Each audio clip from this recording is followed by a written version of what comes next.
why I think the education system in Africa must change. After 20 years in school, a person graduates without a single skill in them. I call this an insult and a great disappointment to our generation, because we are made to believe that education is the only key to success. One spends almost half of their life studying stuff that will never be of help to them. Students are taught history of different countries, and after, they are denied visas to visit them. So, do not confine your children to your own learning because they were born in a different time. I'm not trying to downplay our education system, but my concern is that we are still using the system of the 18th century to prepare children of the future that no longer exists.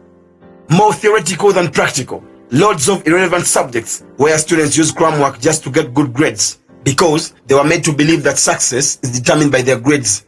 The high unemployment rates in Africa are attributed to poor education system we adopted as a continent that is regarded as academic-oriented and less practical.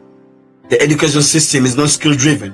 One of the key strategies of implementing Vision 2040 should be reform of the education sector to align it with human resource needs in the other productive sector and sit for global scheme.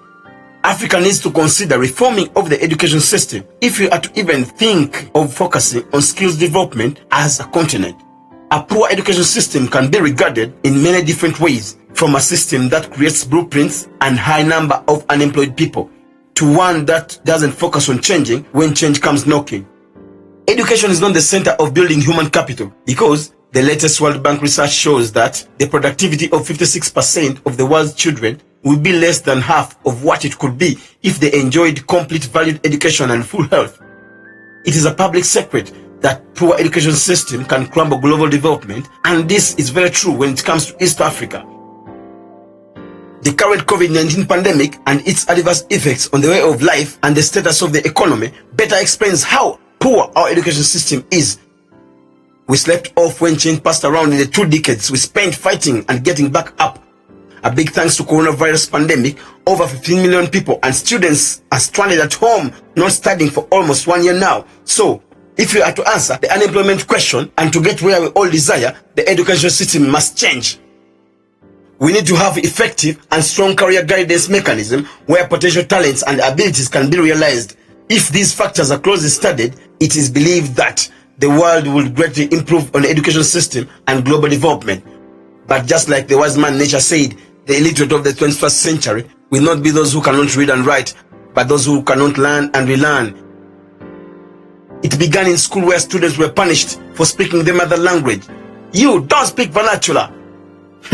I feel sorry for parents who sold their cows and goats to educate their children, and after getting a degree, they sell their land to take their children to Arab countries to work as maids and security guards.